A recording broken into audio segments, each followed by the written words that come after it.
دیکھیے یہودیوں کے اندر یہ علامت موجود ہے، اتنے سارے گناہ کر کے بھی یہ کہتے ہیں کہ ہم اللہ کے چہیتے ہیں، اللہ تعالیٰ ہم کو تھوڑا ہی عذاب دیں گا، اگرچہ ہم غلطی کریں تو بہت عذاب نہیں، اب تو اللہ کے ہم چہیتے ہیں۔ آج بھی شرک و کفر میں مبتلا ہیں، ایسے فرقے بازیاں ہیں۔ یہاں پر فرقوں کا ذکر ہی ہے، کیا کہا جا رہا ہے؟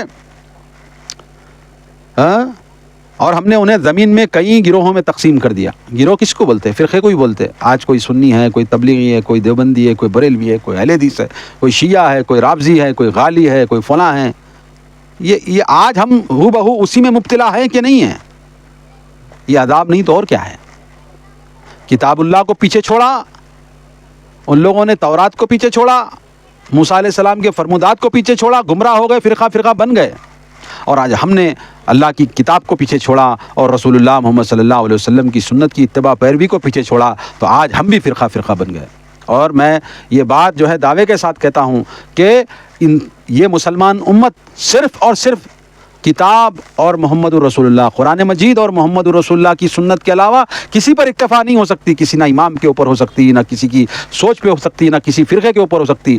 ہوگی تو یہ امت اتفاق میں صرف قرآن مجید اور محمد الرسول اللہ صلی اللہ علیہ وسلم کے فرمان پر ہی متفق ہو سکتی ہے۔ تو اے مسلمانوں، اس کو لازم پکڑو، قرآن کو اور سنت رسول صلی اللہ علیہ وسلم کو لازم پکڑو، جس طرح لازم پکڑا تھا حضرت ابوبکر صدیق نے، حضرت عمر فاروق نے، حضرت علی، حضرت عثمان، حضرت علی، حضرت معاویہ، حضرت جو خلفائے راشدین ہیں اور خلفائے مہدیین ہیں، اور وہ جو ملوک بھی ہیں جو رحمت ہیں، رحمت والے ملوک بھی ہیں، رحمت والے بادشاہ بھی ہیں، جنہوں نے قرآن کے لیے کام کیا، جنہوں نے مسلم امت کے لیے کام کیا۔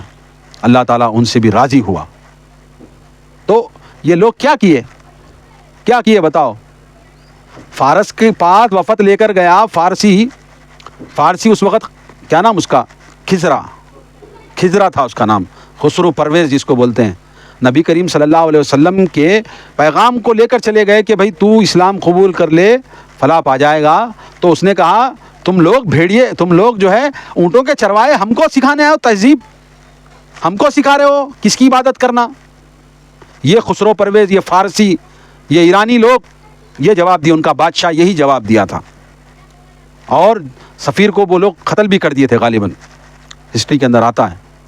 اور اس نے وہ خسرا جو تھا، خسر پرویز، اس نے نبی کریم صلی اللہ علیہ وسلم کے رسالے کو، جو آپ نے خط بھیجا تھا، اس کو پھاڑ دیا تھا۔ تو اللہ کے رسول صلی اللہ علیہ وسلم نے بددعا کی تھی اس پر، اور اللہ کے رسول نے کہا تھا کہ اس کی سلطنت کو بھی پھاڑ کے رکھ دے۔